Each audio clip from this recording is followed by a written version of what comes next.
जय जय सिया राम भक्तों, कैसे हैं आप सभी। स्वागत है आपका अपने चैनल स्प्रेड स्पिरिचुअलिटी। आज की कहानी का शीर्षक है बच्चे की चालाकी। बच्चे होते हैं ना अब बहुत चालाकी, और उन्हें लगता है कि बाबा जी महाराज से शायद वो ये बात कह रहे हैं और बाबा जी महाराज ना समझे। ऐसा कहीं हो सकता है? होता ही हुआ है। एक बार पांडे जी के चचेरे भाई जो नैनीताल में हाई स्कूल की परीक्षा दे रहे थे, और वे काफ़ी चिंतित थे। हाई स्कूल की परीक्षा देने के बाद वे काफ़ी चिंतित थे कि मेरा रिज़ल्ट क्या रहेगा और मेरा रिज़ल्ट क्या होगा। वे बाबा जी महाराज के पास अक्सर आया जाया करते थे। जब उन्हें पता होता था बाबा जी महाराज कैंची धाम में है, तो वे हमेशा चले जाते थे बाबा जी महाराज से मिलने। और बाबा जी महाराज से मिलने के बाद वे हमेशा ही इस बात के लिए आतुर रहते थे कि कब बाबा जी महाराज से दर्शन हो और कब बाबा जी महाराज से मैं सवाल पूछूं। हुआ भी एक दिन यूँ, वे चले गए, पांडे जी के चचेरे भाई चले गए बाबा जी महाराज से मिलने। बाबा जी महाराज से मिलने के बाद बाबा जी महाराज से उन्होंने पूछा कि बाबा जी महाराज एग्ज़ाम क्या रहेगा, क्या मैं पास हो जाऊंगा? तो बाबा जी महाराज ने स्पष्ट शब्दों में कह दिया, फेल हो जाएगा तू।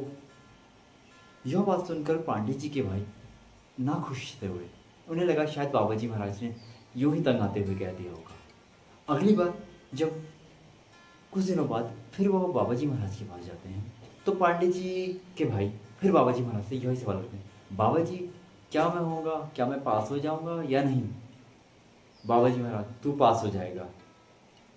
तो इस बात को लेकर काफ़ी उन्होंने खुशी जताई, और अब बाबा जी का वचन है मैं पास हो जाऊंगा तो मैं पास ही हो जाऊंगा। उनके मन में यह ख्याल आया। तो कहते हैं वो, बाबा जी एक सवाल मेरा आपसे और था।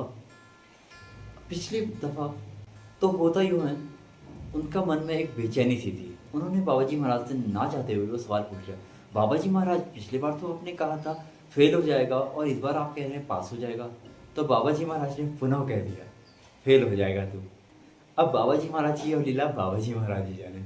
होता यूँ है, उसके लगभग एक महीने बाद रिजल्ट घोषित होता है। लेकिन जब रिजल्ट घोषित होता है तो पांडे जी का जो भाई है, पांडे जी के चचेरे भाई, वे पास होते हैं। वे काफ़ी खुशी मनाते हैं। लेकिन तुरंत सूचना आती है कि यह रिजल्ट गलत छप चुका था, क्योंकि उस वक्त रिजल्ट अखबारों पर आया करता था। अगर आपको वो दौर याद हो तो रिजल्ट भी अखबार में देखा जाता है। तो जब पुनः यह रिजल्ट घोषित हुआ तो पांडे जी का भाई अनुत्तीर्ण घोषित हुआ, क्योंकि बाबा जी महाराज के देखिए दोनों शब्द सही हुए, तो पास हो जाएगा और तो फेल हो जाएगा। बाबा जी के शब्द कभी खराब नहीं जाते, बाबा जी के शब्द कभी व्यर्थ नहीं जाते। और कहाँ बहती है वो गुप्त गंगा, और अनेक ऐसे सवाल जो हमने पूछे हैं नीरज भाई से, उन्हें सुनने के लिए आप आई बटन पर क्लिक कर सकते हैं। एक पूरा पॉडकास्ट हमने रिकॉर्ड किया है। तो ऐसे ही किस्से कहानी के लिए जुड़े रहिए आपके अपने चैनल स्प्रेड स्पिरिचुअलिटी, भक्ति का संचार। जय जय सिया राम भक्तों, जय जय सिया राम।